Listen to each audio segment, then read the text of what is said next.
My salutations to each one of you on the screen. We cannot escape death,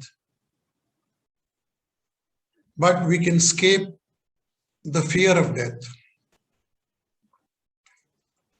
Life is like a book,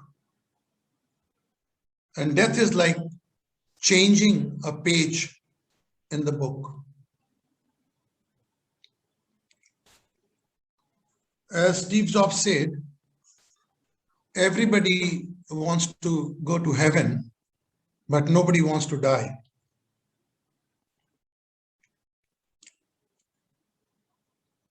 In Bible, Jesus said in John 11:25 to Martha, I am the resurrection and the life. I am the resurrection and the life. The one who believes in me will live even though they die. One who believes in me will live even though they die. Even in Christianity, there is a concept of salvation. Though the meaning of salvation is a little different in Christianity and in the Indian religions. In Christianity, it means deliverance, redemption, that saving human being from sin and its consequences. That's the meaning of salvation. And when we speak about salvation, we mean moksha, liberation. So that's the little difference. Interestingly, some religions believe in life after death, some religions do not believe. All the Indian religion, Hinduism, Buddhism, Sikhism, Jainism, they have this life after death. And parallelly, that karma theory also runs. But this Abrahamic religion, like Judaism, Christianity, Islam, they don't have this concept. Even then, there have been some philosophers in the West who did believe in life after death.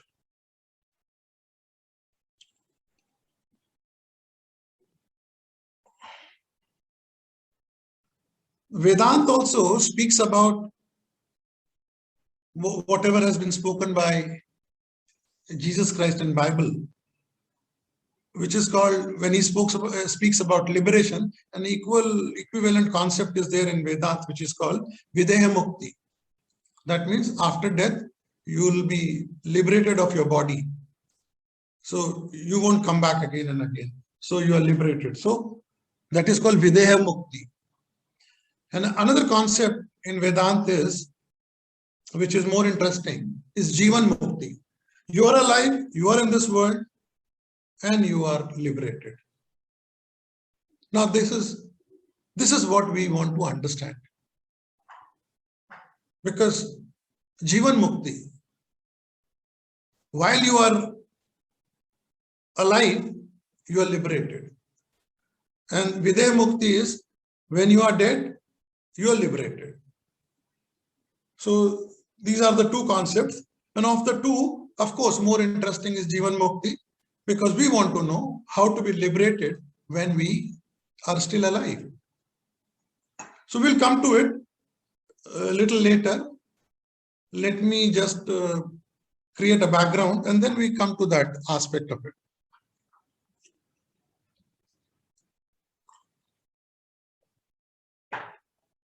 We all know the story of Nachiketa. He was a small kid, probably 5-6 years old kid. His father Rishi Vajashrava was doing one ceremony, one yagya. And he had announced that he would give everything for charity. In that yagya, he would give everything, whatever he has, he'll give it for charity. So a lot of people who wanted to accept the charity, a lot of Brahmins, they had come and attended that program. He was giving away cows as gift. And his son saw that my father is very selective. He's giving only old cows and cows which don't give milk. Only those cows he's giving away and the good ones he's keeping. So son asked his father that what is this you are doing? When you are doing charity and you had said that you will give everything what you possess, then why are you so selective? Why are you giving only, the cows which are old and which don't give milk, and the good ones you don't give?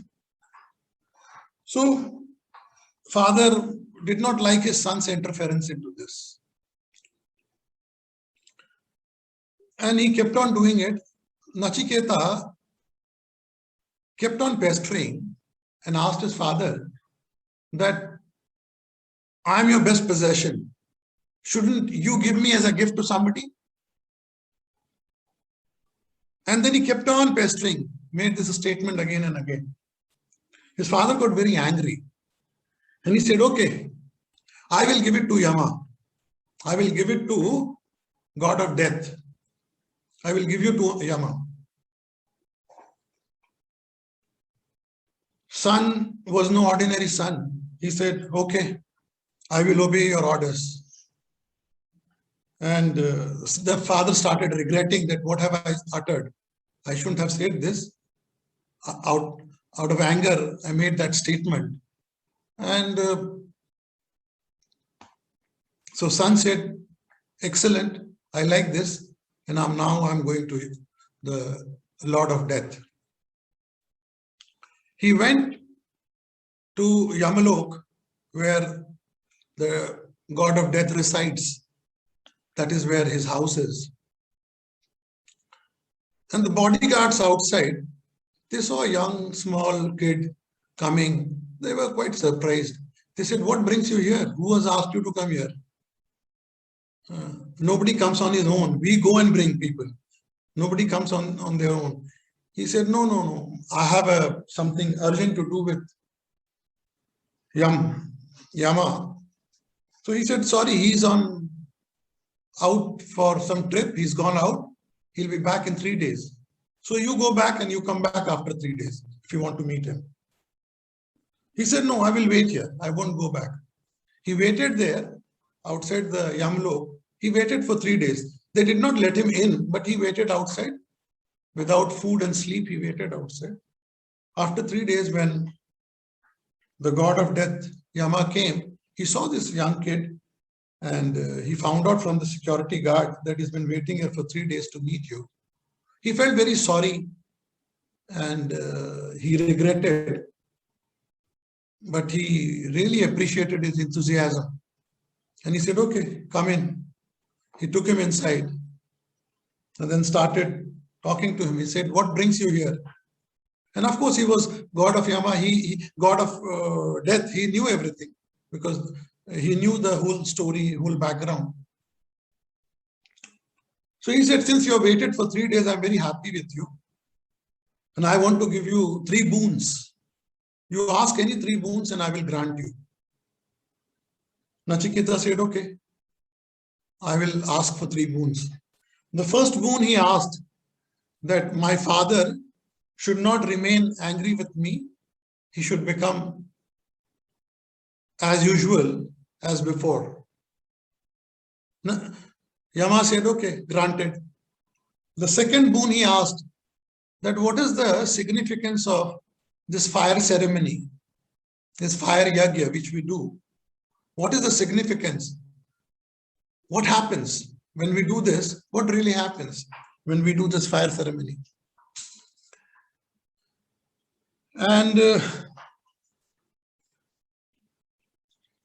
Yama was quite surprised that such a serious question has been posed to him. But anyway, he explained to him, and he was so happy with that question.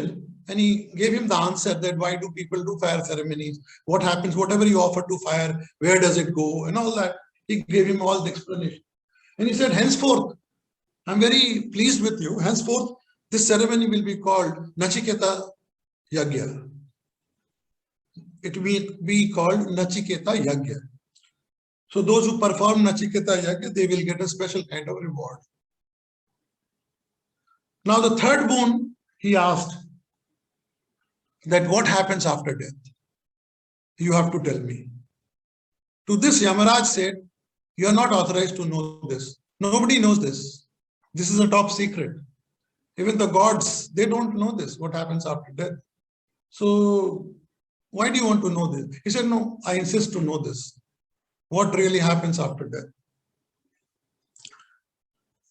Yamaraj told him that I can grant you some kingdom, I can grant you some wealth, I can grant you some prosperity, but don't ask me this question.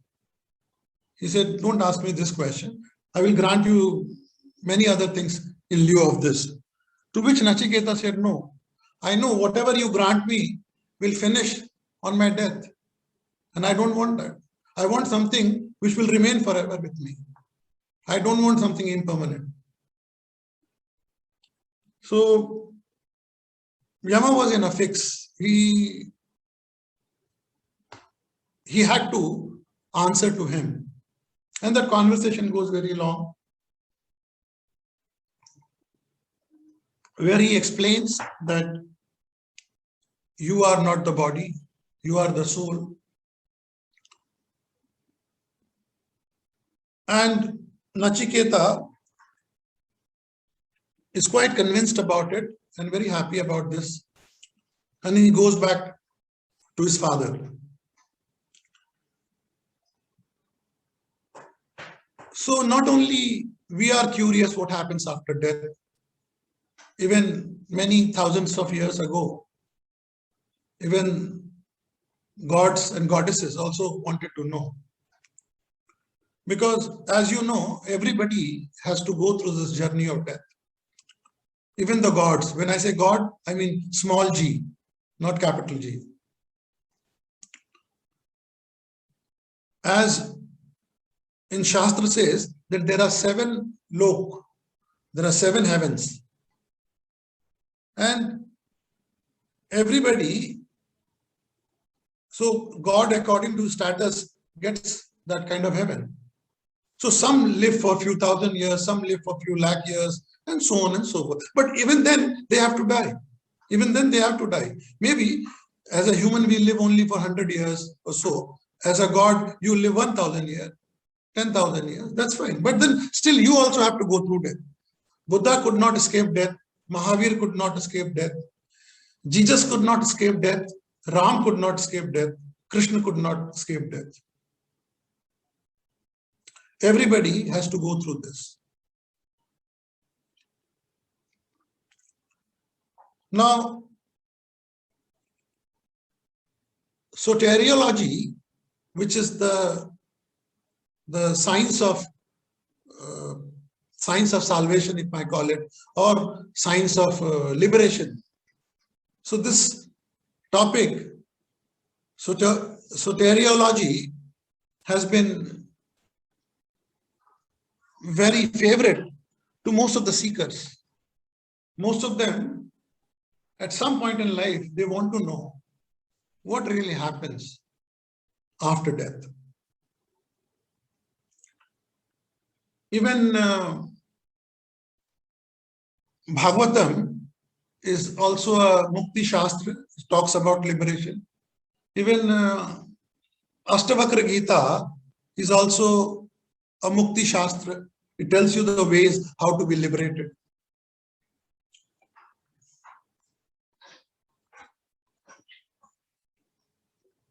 Now there are so many different words in different cultures. Somewhere we call it nirvana. Nirvana is basically, the word has come from Buddhism. The word has come from Buddhism. we have moksha, mukti, kaivalya, liberation, and probably many other words are there.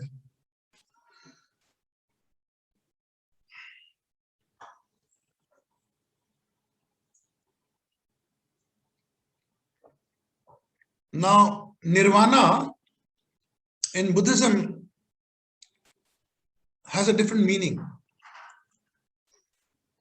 It means cessation of desires and actions.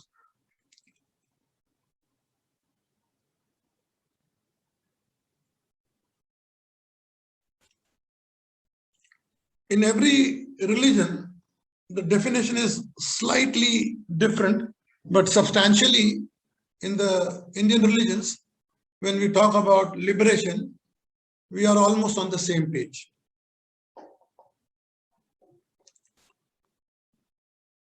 We all know that there are 4 stages in human life. We have brahmacharya, which is the phase of a student. Brahmacharya basically is when you are up to the age of 25, so you are a student. So as a brahmacharya, what do? You practice devotion, chastity, obedience to teacher, and such like qualities.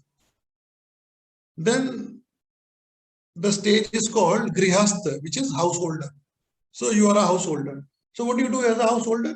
You marry, you have children, you fulfill all the obligations of the family, all the obligations of ancestors, of the gods. You make money. All this comes when you play the role of a householder. And then the third stage is called Vanaprastha, the forest dweller. So what happens is, Shastra says that when you typically have a grandson in your family, then you should get away from the family. Don't interfere in the family. This is what the Shastra says. Okay? So you understand the concept. It doesn't, don't take it literally that, oh, when a grandson is born, you pack, do your bag and baggage, you pack and you say, now I'm going.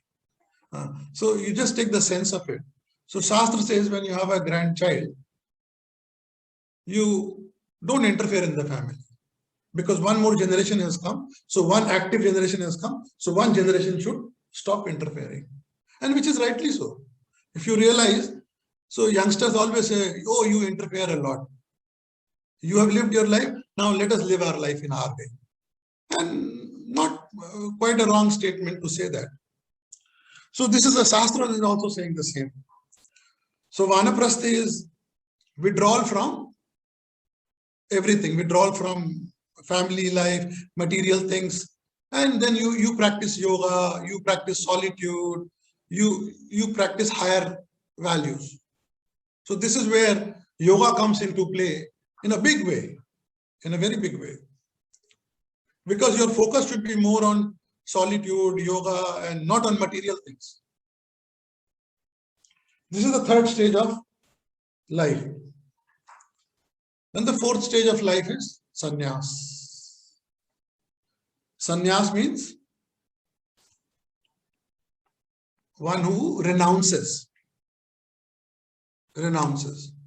Now here very important to understand, when we talk about sannyas ashram, the renouncer, sannyasi, in those days it typically meant that you leave your home and go out,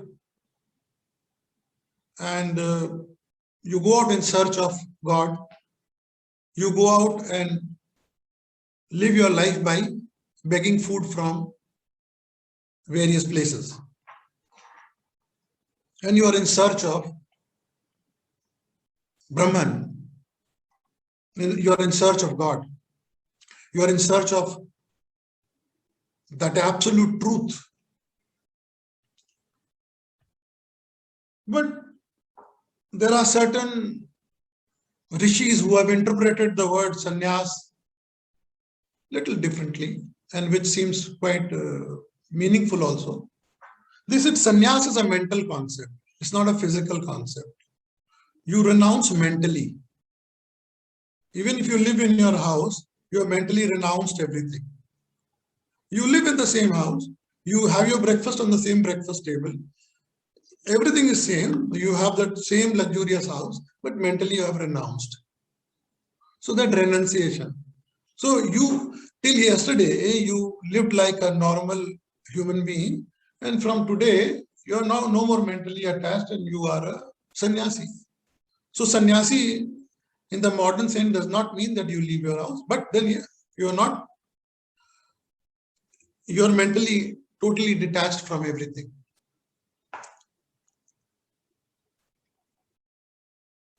And sannyas, the concept of sannyas is that you live your life in pursuit of higher values.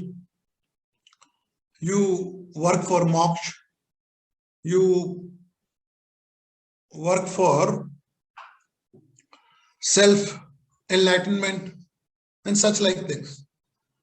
So you are no more bothered about day-to-day life. You are no more bothered about material things. You are no more bothered about your family aspect. You are simply working upon yourself for that enlightenment, for that liberation, for life after death. So you're working on that. So Shastra says when you come to the third stage of life, which is Vanaprastha or Sannyas, then your goal should be moksha and nothing else. So you should work towards that liberation.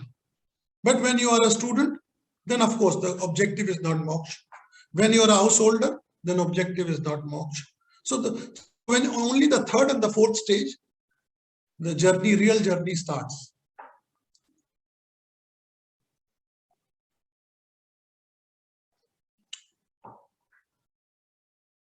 Now, how do we prepare for death? That is very important. We know we cannot escape. And something so important, we have no preparation for it. We prepare for everything in life. Even if we go for a small trip anywhere, we prepare our baggage, we prepare, make a hotel booking, and we do many more things. But this is a journey which is a certainty. You have to undertake this journey. Nobody can escape it, nobody can avoid it. And yet there is no preparation. Only in the later life, you start regretting. You start fearing. You become fearful. You start regretting. Even when a person is about 100-year-old, he doesn't want to die. If he could not achieve anything in 100 years, what can he achieve in another 2-3 years? What can he achieve? What you could not achieve in the prime of your age, what can you achieve in the later age? What can you achieve? So, how do we prepare for death? Is a question. So, answer to this, I tried to simplify, and the answer to this is death itself. The word death has 5 letters, D-E-A-T-H. So how do you prepare for death? So 5 letters of death will give you the answer. The first D is detachment. Now we are preparing for death. And when should the preparation start? Right from now.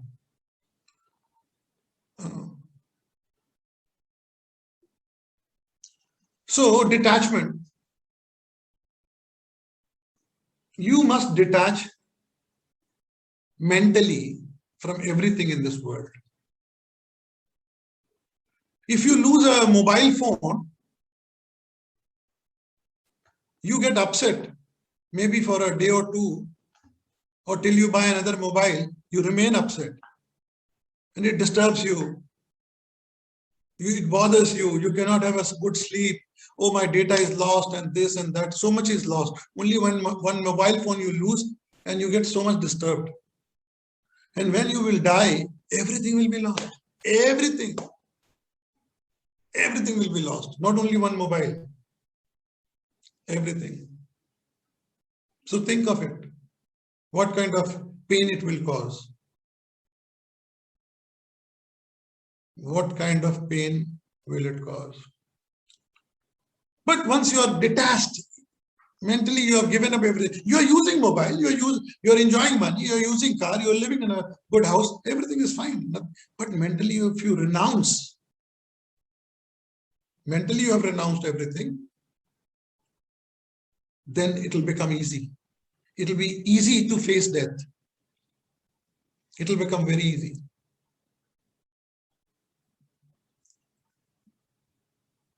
So detachment is the first point. Attachment with body. We so much identify ourselves with the body. You have to segregate from the body. See, there are three kinds of people. Those who believe I am the body, they will have maximum sufferance when they are on the deathbed. I am the body, I am the body, I am the body. So the maximum sufferance. Second kind of people are like us. We believe we are not the body. Wonderful. Very nice. Wonderful. So we are not the body, but we don't have a spiritual practice or strength to supplement that. Our concept is mere theoretical. I'm not the body. I'm not the body. So it is more like a fashionable statement. Because I'm not the body, we are saying wonderful. But then when you make that kind of statement, you must spiritually also supplement it with your spiritual practices. You must, because these spiritual tools will help you when you are in spiritual crisis. It's like insurance. If something will happen, insurance will pay.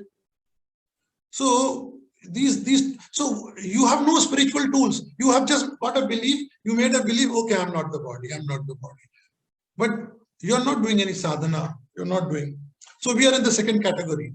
We'll have lesser problem when we are dying.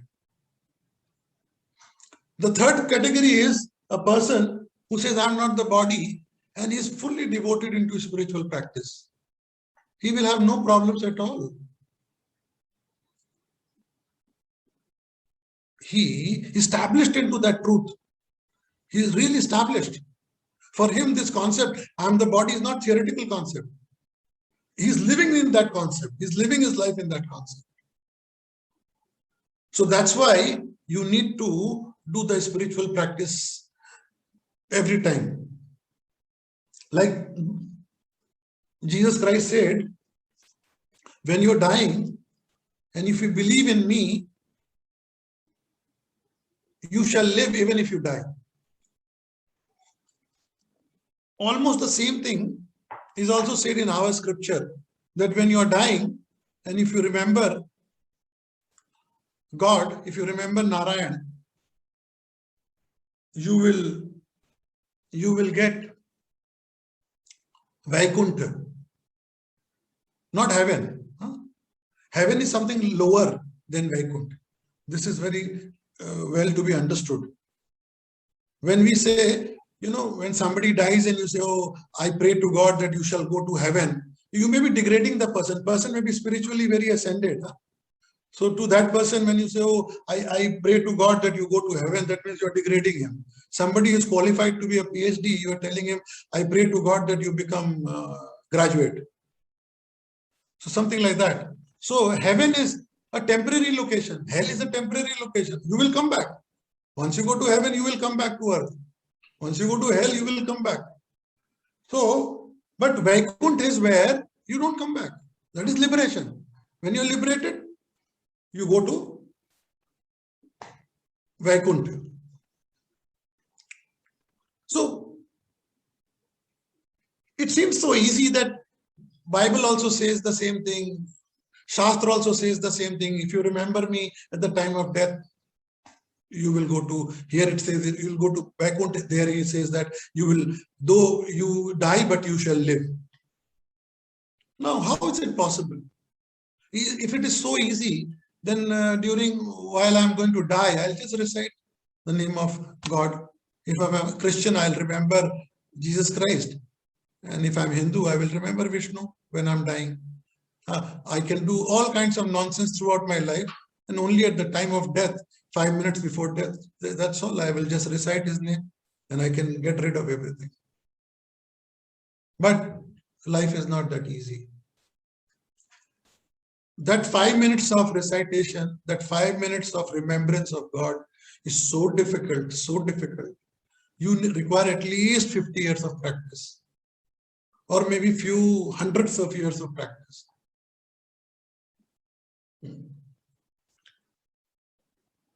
It's not that easy. You have not been doing any spiritual practice. You don't have any spiritual tool. And then in the last moment, you will be able to recite the name of God, you think? It will not happen. It is not that easy.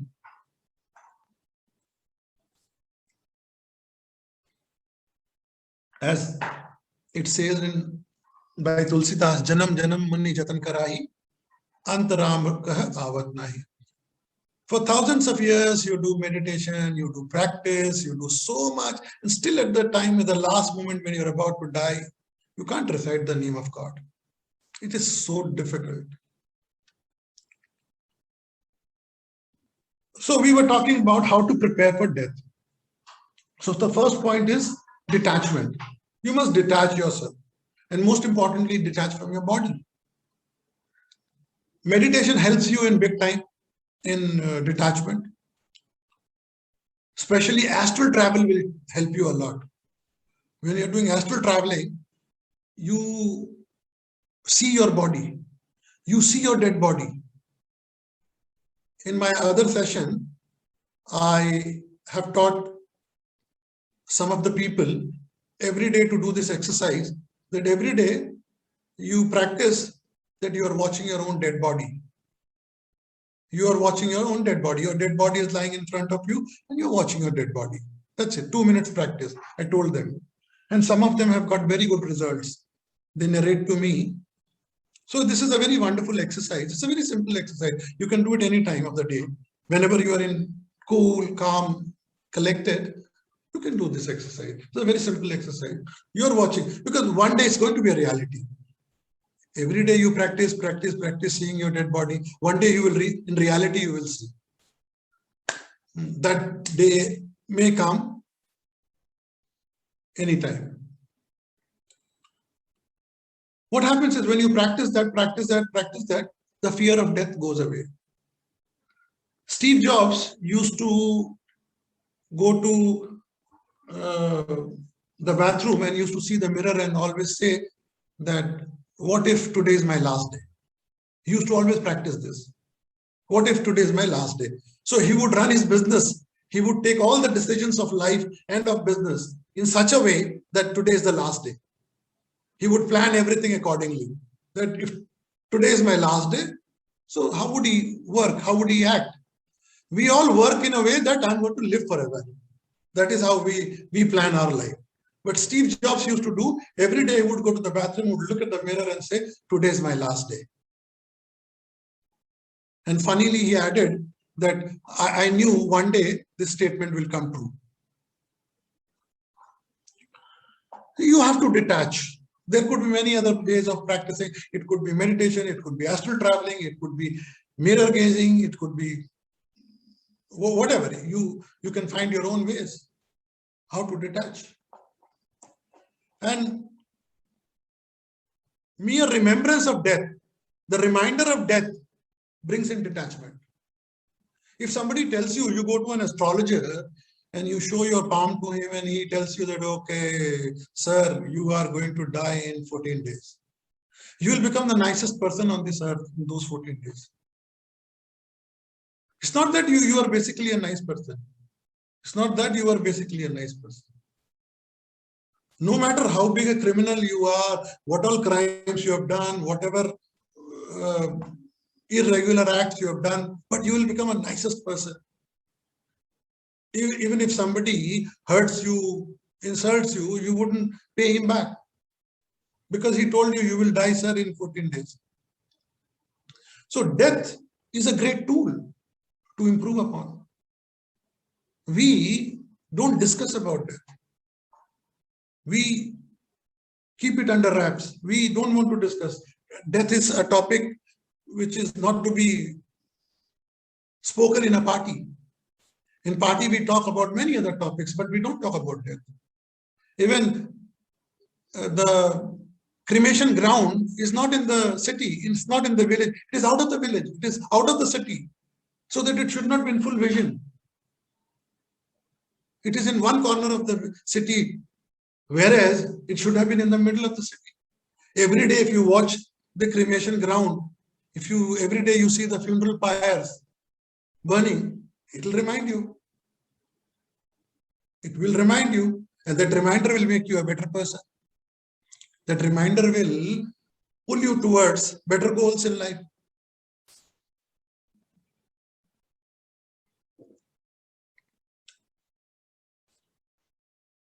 So there is nothing to be fearful of death. More you talk about it, more you discuss about it, more you study about it. Whether you get answers or not are different thing. But more you probe into it, your fear. See, you are more fearful of something what you don't know. When you don't know something, you are more fearful. And when you start knowing more and more, the fear comes down. Higher the knowledge, lesser the fear. Same as in death. We don't want to discuss. We don't want to talk about this topic. Even I did not want to talk about this. Only last time, Bhrigu only suggested this topic. I was very reluctant to discuss on this topic. But Bhrigu, no, let us discuss. I said, okay, let us discuss. And this morning, when I woke up, I was wondering that what should I speak? What should I speak? Because what is the art of dying? After all, what is the art of dying? And trust me, I was, in the morning when I was having a cup of tea, I was contemplating that, what should I speak on death? Then I realized that art of living is same as art of dying. There's no difference. Whatever you can suggest for art of living, you can suggest the same prescription, you can give it to this person for art of dying. There is no difference. If you attend a course on art of dying, a trainer would tell you almost the same thing with a different nomenclature. And when you attend the art of dying, art of living, same answers. So the two are not different. The subjects are also not different. And the way to tackle both are also not different. Life existed before death. Life will exist after death. Life goes on. As I say, life is like a book. And death is like turning a page in the book. You turned one more page. That's it. You are on a new page now. That's all. Detachment. The mental detachment does not mean that you become rude to your relatives at home. Oh, I'm detached. Get lost. I'm not talking to you. No, I'm not telling you to be like that. When I say detached, detachment means mentally you're detached, but that does not mean that you're not involved. You be involved. Take care of your child, take care of your spouse, take care of your parents, be involved, take them to the doctor, cook your food, whatever you're doing as a responsible householder, you keep doing it. You have to be fully involved. Fully involved is a physical act. Being involved is a physical act. And being detached is a mental act. Physically you're involved, mentally you're detached. This is important. This is important. So you have to be mentally detached. If you are not detached, you will have problems, not only during the lifetime, because I told you, skill for living life and skill for dying are same. Art of living and art of dying is same. So detachment is as much as relevant for dying, is equally relevant for living. dispassion. Krishna talks about dispassion in Bhagavad Gita. He doesn't talk about death, he talks about life. Same tips are there. Now, when you are detached, what happens is you get control over your desires. Your desires also start subsiding. The richest man is not one who has everything in life. The richest man is one who needs nothing in life.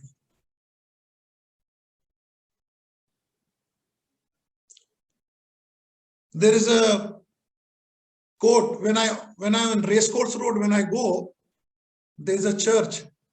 So when I go to the left of me, there's a church, and I always stop at that point for a few seconds and read that quote at least 2 times. It attracts me a lot, that quote. Even yesterday when I went, I looked at that. What if you win the whole world and lose to your own soul? This is from Bible. This quote, whenever I walk through that church, I stop at that for a few seconds and look at that quotation. I read and reread.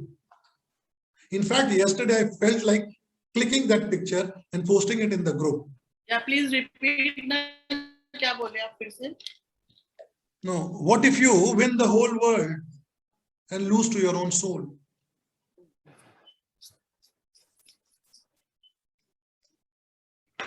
What a beautiful quotation this is.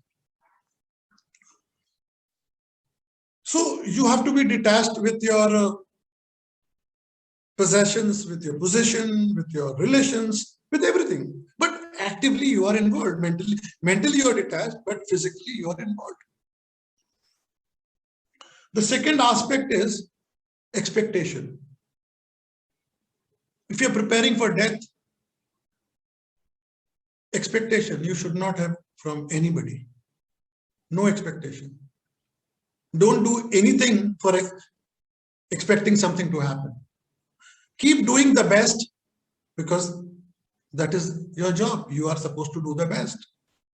Even in Bhagavad Gita, Krishna says, when you do your karma without any expectation, then that becomes karma yoga.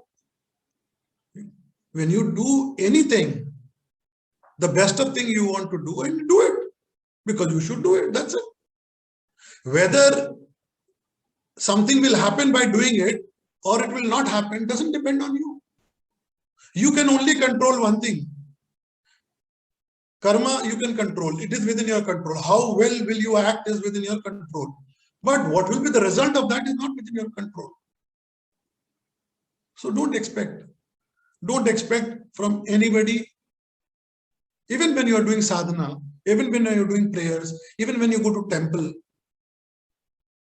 the best kind of bhakti is when you're not asking for anything from God. You're going because you just want to go there. You don't ask anything. If he's so powerful, if he's so capable that he can give you everything, then he's also so intelligent that he knows what you want. So we believe that he's very powerful, he can grant me anything, but he's not intelligent. I tell him, give me this, give me this, give me this.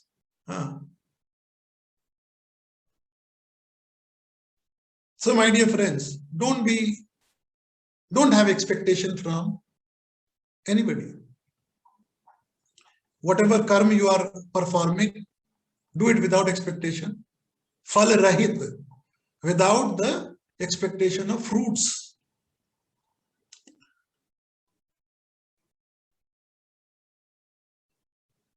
Another point, so I spoke about D, E. E is expectation. The third point is awareness. We all understand this. Awareness. If you die in awareness, and if there is a next life, you will be born in awareness. So the last mental state what you have before you die, with the same mental state you are born. It's like whatever baggage you carry from here, the same baggage, you check in at Singapore airport, whatever luggage, And when you reach New York, the same luggage you will get back. It won't change. The luggage will remain same. So at the time of death, whatever you're checking in, at the time of birth, you will check out. Of course, you can't take your whole house. If you're going to New York, you can only carry one baggage or two baggage. You can't carry your whole house. You can't physically pack your house. You can't pack your Almira. You can't. Similarly, when you're dying, you can't carry everything. Most of the things are left. But yes, some crucial things you can carry with you. Your sanskar will go with you. Your good and the bad deeds will go with you. Your tendencies, your vrittis, all this, that will go with you. That you can pack it up. Your awareness. Whatever skills you learn, this is very important. You know you are going to die in another 2 years, for instance. Still you want to learn a new language, you want to learn dance, you want to learn this. Yes, that skill will remain with you. The seeds of that skill will, the mental imprint of all that you have learned will remain with you. In the next life, when you're trying to do the same thing, if you're learning Kathak in this lifetime, when you die, in the next lifetime, if you want to be a Kathak practitioner, it will be very easy for you. Because the seeds are there in you. So don't stop learning. Don't stop learning. Keep learning as much as you can. Keep enriching yourself. Enrich yourself, enrich others. Don't take that position that, oh, I'm going to die. Why bother? Let me watch television 24/7. So, not a right stand. Awareness is, when we talk about life skill, most important skill. And now when we are talking about preparation of death, we are again talking about awareness. So awareness is the most important life skill.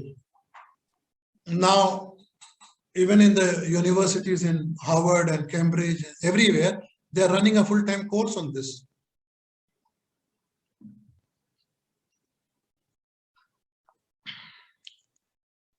The fourth letter is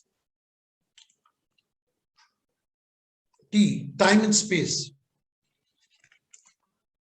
If you are sleeping, and if you know you are sleeping, then you're not sleeping. So, if you are sleeping and you don't know you're sleeping, then you're sleeping. What happens is, in the sleep, if you compare it with death, sleep is something very temporary and death is something permanent. When you compare it with sleep, elongated sleep is death. Humorously, somebody said that stupidity is something that you are not aware that you are stupid.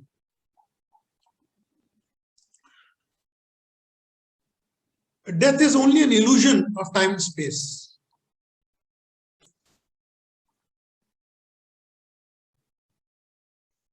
What happens is,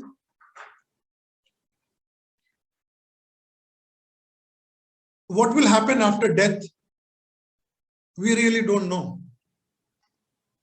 Of course, there are certain people who have given that near-death experience. You might read some of the books. Some of the videos are there where they have given near-death experience.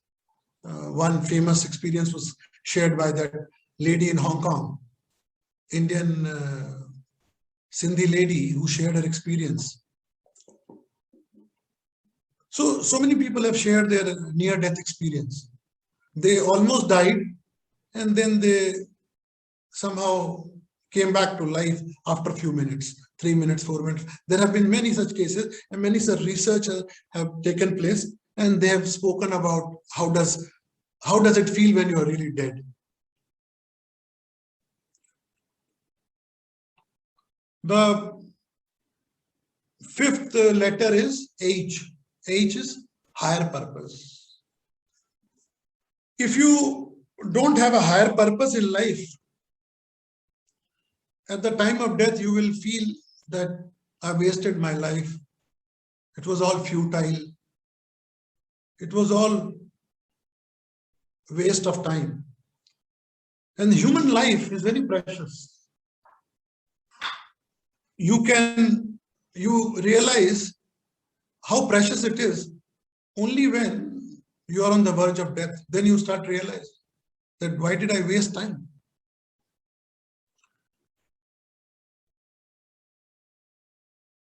Every day is meant for celebration.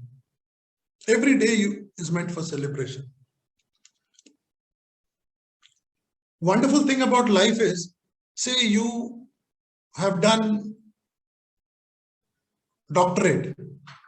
Once you have done a doctorate, all your life you can say, I'm Dr. So-and-so, I'm Dr. So-and-so. But life does not have this definition.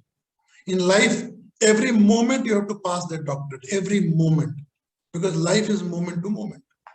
Whatever you have done last moment is no more valid now. Now you have to do again something. Whatever you do now is not valid for the next moment. Every moment is a new moment.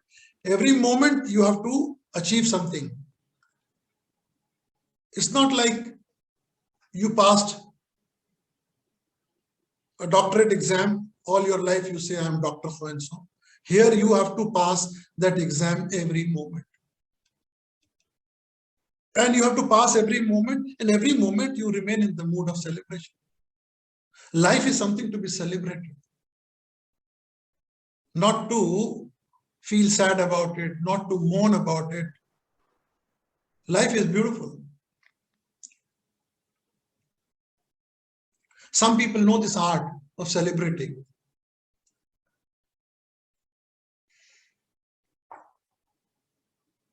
If you have enriched everyone around you, you will have some kind of satisfaction when you are on the verge of death. If you have enriched people in whatever way was possible for you, if you have enriched people around you, Bhagwan Buddha helped 10,000 disciples to get enlightenment.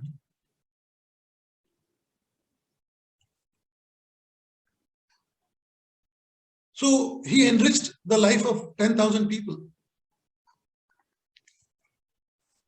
You have to sacrifice. You have to, if I put it in one word, you have to do spiritual practices.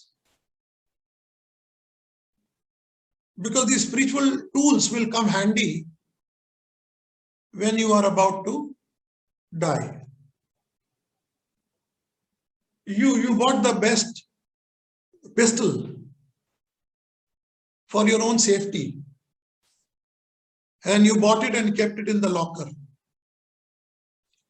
If someday robbers come to your house, you think you'll be able to take out that gun and you will be able to defend yourself? You'll be able to shoot them? You cannot. Because you are not a shooter. You have never practiced. Spiritual tools, you know so many tools. By doing this, this happens. By doing this, this happens. But are you practicing it daily? Are you mastering those skills? Spiritual skills. It could be anything, whatever. You could have your own spiritual skill. Whatever is your definition of spiritualism, good enough, very good. But are you practicing it every day? I know everything. So what happens by knowing? You know everything, it doesn't matter. It will not help you. When you are dying, it will not help you. You have to practice. Doing charity will do me good. I know it. Knowing it will not help you. You have to do really, physically you have to do charity. So you have to, you know the spiritual tools, but you don't have spiritual practice. You have to implement those practices.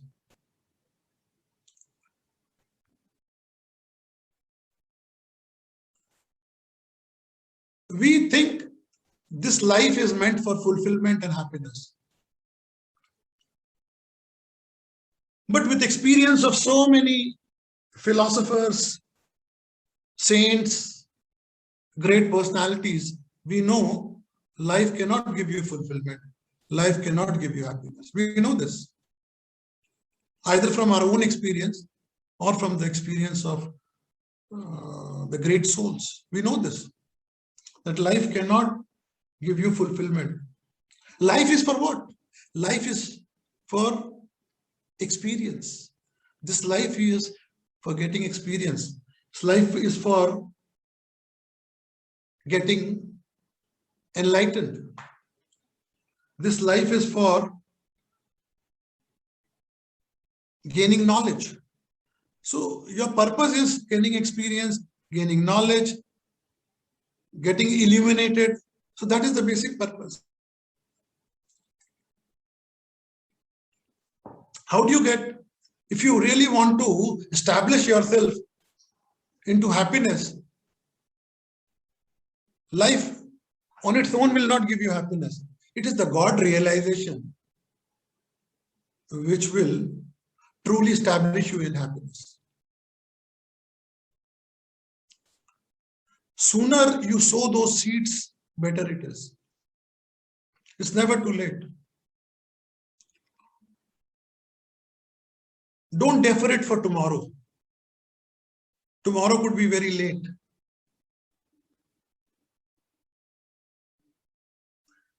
But the fundamental concept is that there will be a postmortem of your life. Some assessment of your life will be made by somebody, that invisible force, which will determine whether you deserve whatever you deserve. So, my dear friends, this word death, detachment, expectation, awareness, time and space, and higher purpose. Remember, these are the 5 tools to prepare for death. And surprisingly, these are the same 5 tools to prepare for life. There's no difference.